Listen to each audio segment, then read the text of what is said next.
বিসমিল্লাহির রহমানির রহিম। আমাদের দলের ভারপ্রাপ্ত চেয়ারম্যান জনাব তারেক রহমান বলেছেন, রাজনীতিকরণে মানুষের পাশে থাকা, মানুষের সমস্যাগুলো চিহ্নিত করে সেগুলো সমাধান করা।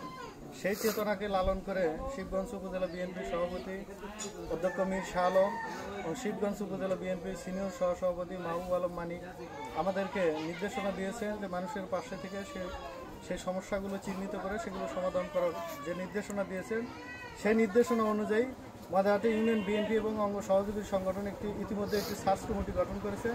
সেই সার্চ কমিটি গঠন করে বিভিন্ন সর্বসাধারণের বিভিন্ন সমস্যাগুলো আইডেন্টিফাই করছে এবং পর্যায়ক্রমে সেগুলো সমাধান করার চেষ্টা করছে। আপনারা জানেন, ইতিপূর্বে আমরা মাদারহাটি ইউনিয়ন বিএনপি এই সার্চ কমিটি বিভিন্ন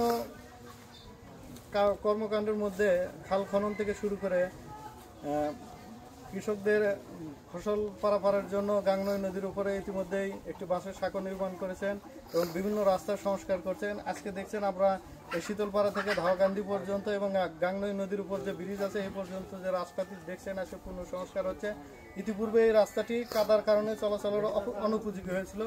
সে সময় চারগাড়ি আদলা দিয়ে মাদারহাটি ইউনিয়ন বিএনপির স্বেচ্ছাসেবক এবং শিবগঞ্জ উপজেলা যুবদলের নেতা রাসেল মাহমুদ সবুজ এবং স্বেচ্ছাসেবক দলের সাধারণ সম্পাদক মেহেদি হাসান মুরাদ, যুবদলের সিনিয়র সহসভাপতি শাহিন আলমের সার্বিক সহযোগিতায় আদলা দিয়ে এই রাস্তাটি সংস্কার করা হয়েছিল। আপনারা জানেন, ইতিমধ্যে বিএনপি ক্ষমতা নেই, তারপরেও আমরা এই মাদারহাটি ইউনিয়ন বিএনপি এবং অঙ্গ সহযোগী সংগঠনের এই বিভিন্ন সময়ে বিভিন্ন অঙ্গ সহযোগী সংগঠনের অর্থায়নে কখনো যুবদল, কখনো বিএনপি, কখনো স্বেচ্ছাসেবক দল, কখনো ছাত্র দল, কখনো কৃষক দল, কখনো তাঁতি দল, এদের সার্বিক সহযোগিতায় বা অর্থায়নে এই রাস্তাগুলো পূর্ণ সংস্কার করা হচ্ছে, মানুষের বিভিন্ন সমস্যাগুলো সমাধান করা হচ্ছে।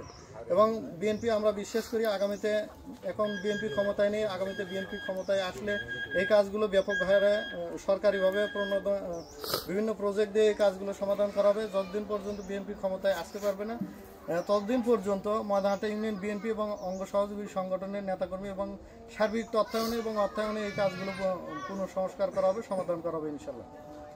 সেই জন্য আপনারা সবাই বিএনপির সাথে থাকবেন, বিএনপির পতাকা তলায় আসবেন, ঐক্যবদ্ধ থাকবেন।